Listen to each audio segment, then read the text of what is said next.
Hey everybody, this is Captain Muniz with Nomad Fishing, and just like that, the month of August is almost done. This will be the last fishing report. Um, we have Labor Day this weekend. There's going to be a lot of people out on the water. It looks like seas are going to be pretty calm, so expect to see a lot of people out there. As far as rain, it's typical for this time of year to get some rain. It doesn't look like it's going to be a washout, but it definitely looks like we'll have to see some rain at some point. So just be prepared.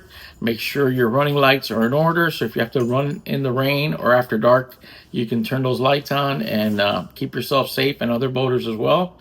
So very important. As far as the fishing goes, there's still some mahi around. I just spoke to a fellow captain a few minutes ago. Told me he had to run out pretty far for them today. He found them around the swordfish ground. So you're talking about maybe 12 to 15 miles offshore. And maybe about 15, 16, 1800 feet.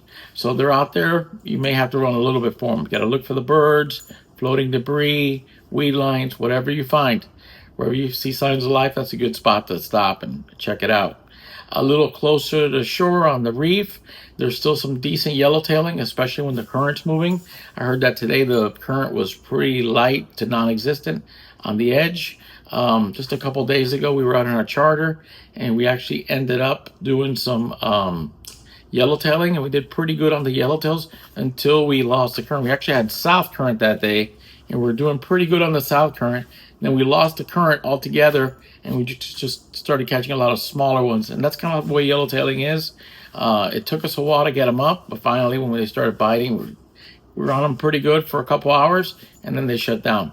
The mangrove snapper bite has tapered off. It looks like those fish are starting to move off and move into different areas. So a lot of the spots that were producing mangroves aren't producing them as much anymore. So that's been it. A lot of the deeper spots have been quiet too.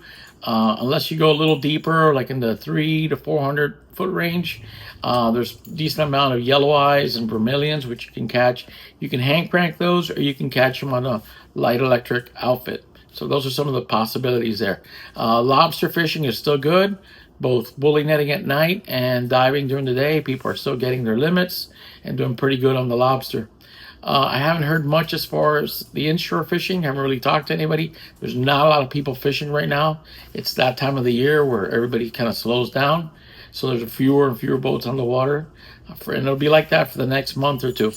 Another thing I wanted to report on was the bait. We've been seeing more and more of the fry type pilchards, the little small pilchards, 2-3 inches. And that's a good indication. Last season, we had a good amount of pilchards. It seemed like for a good while we had all the pilchards we could ever need. I don't know yet how this year's going to be, but we are seeing a lot of the smaller ones around. So hopefully it'll be another good year for the pilchards, and that'll open up the doors for both the inshore fishing for muttons and grouper, mangroves, and it'll also open up the door for the late afternoon tuna fishing, which starts to get good now in the fall. We'll start getting them pretty good as long as we can find the bait. Well, guys, if you haven't already done so, hit that like button, and don't forget to leave your questions and comments. Until next time, my name is Captain Muniz with Nomad Fishing.